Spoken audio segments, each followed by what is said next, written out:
సేవ చేయగలిగాం. దీంట్లో కొన్ని సంఘటనలు మీకు చెప్పాలి. ఈ మధ్యకాలంలో మనకి సాయంపాలెం గ్రామానికి చెందిన హరిబాబు గారు రాజేశ్వరి గారు దంపతులండి. వారికి 2 బిడ్డలు, 6 ఏళ్ల పాప. ఆ అమ్మాయి పేరు మౌనిక, ఆ అబ్బాయి పేరు జశ్వంత్. వీళ్ళు హెల్త్ బాగోలేదని కొంచెం సీరియస్ అయితే జంగారెడ్డిగూడ హాస్పిటల్కి వెళ్ళారు. కానీ ఆ జంగారెడ్డిగూడ హాస్పిటల్ దగ్గరికి వెళ్ళేసరికి 6 ఏళ్ల పాప ఎవరైతే మౌనిక ఉందో ఆ అమ్మాయి చనిపోయింది. 6 ఏళ్ల పాప. అయితే డాక్టర్లు ఏం చెప్పారంటే ఈ 4 ఏళ్ల బాబు ఎవరైతే జశ్వంత్ ఉన్నాడో ఈ జశ్వంత్ బ్రతకాలి అంటే మీరు ఇమీడియట్గా వీళ్ళకి లివర్ కంప్లైంట్ వచ్చింది, ఇది ఇక్కడ చేయగలిగేది కాదు, మీరు ఇమీడియట్గా కనుక హైదరాబాద్ తీసుకెళ్ళి ఆపరేషన్ చేయిస్తేనే ఈ బాబు బతుకుతాడు జశ్వంత్ అని చెబితే హుటాహుటిన శ్రామిక జీవులు, కూలి పని చేసుకునే తల్లిదండ్రులు, ఓ పక్కన బిడ్డ చనిపోయింది ఆడబిడ్డ మౌనిక, మరో పక్కన ఈ బిడ్డని జశ్వంతుని బతికించుకోవడానికి పరుగున హైదరాబాద్ వెళ్ళారు. గమనించండి ఆ కుటుంబం మానసిక పరిస్థితి ఎంత ఇబ్బందికరంగా, ఎంత దయనీకరంగా ఉంటుందో గమనించండి. ఓ పక్కన ఓ బిడ్డ కడుపు కోత, ఇంకా అది తీరలేదు, అంత్యక్రియలు జరగాలి, మరో పక్కన ఇంకో బిడ్డను వేసుకుని హైదరాబాద్ వెళ్ళాలి. ఏమీ తెలియదు మనకు అక్కడ. ఆ రాత్రి ఫోన్ చేశారు నాయకులు అక్కడ నుంచి, అయ్యా ఇది పరిస్థితి.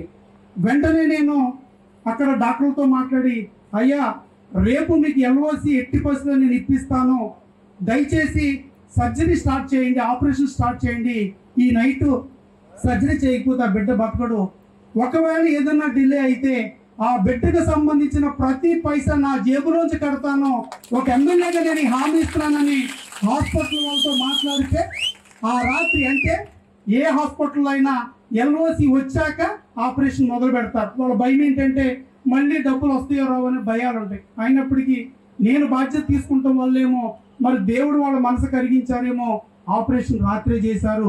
తెల్లవారిన 10 లక్షల రూపాయలు ఎల్ఓసి వాళ్ళ అకౌంట్లోకి పంపించేశాం.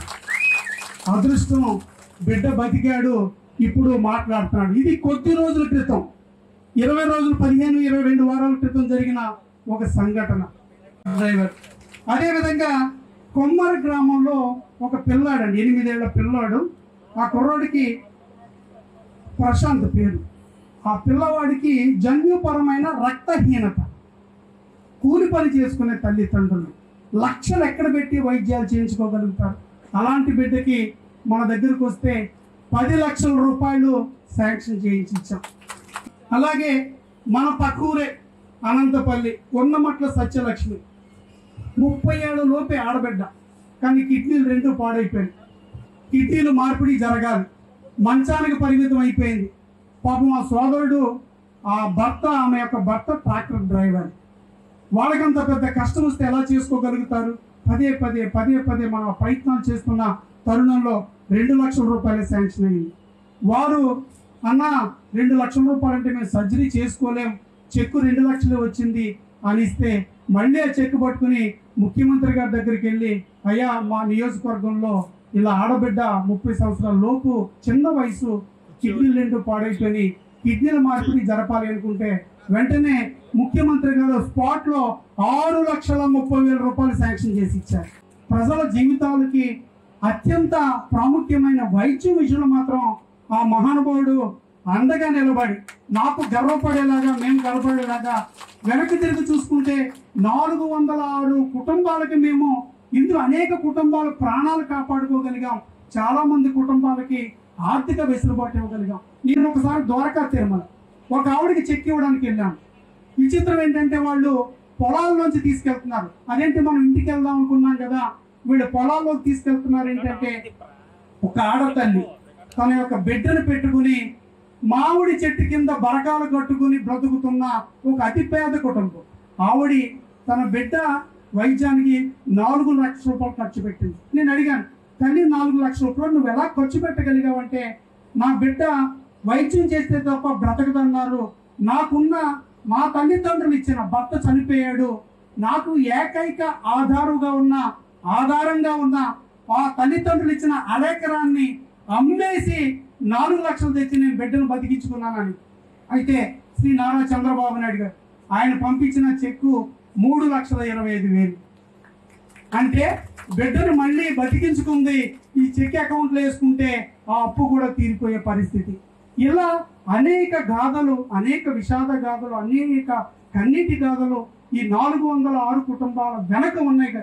అందుకనే ఈ విషయంలో శ్రీ నారా చంద్రబాబు నాయుడు గారికి ఏమిచ్చి రుణం తీర్చుకోగలం?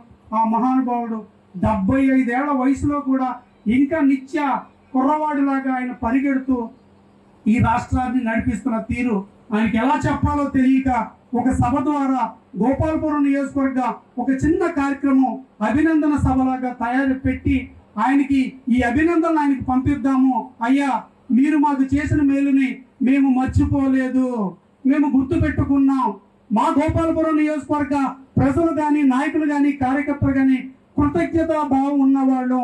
ఒక్క పూట ముద్ద పెడితే ఊపిరిపోయే వరకు గుర్తు పెట్టుకునే అంకితంగా అయితే కృతజ్ఞతా భావం ఉన్న ప్రజలు అని చెప్పడానికే ఈ కార్యక్రమం పెట్టామని మీ అందరికీ తెలియజేస్తూ, చివరిగా ఆ మహానుభావుడికి నేను చేయగలిగే ఒక గొప్ప అభినందన నేను ఎలా చెప్పగలుగుతాను కృతజ్ఞతలు అంటే, మోకాళ్ళ మీద నిలబడి ఆ మహానుభావుడికి ధన్యవాదాలు తెలియజేసుకుంటూ గోపాలపురం నియోజకవర్గం తరఫున.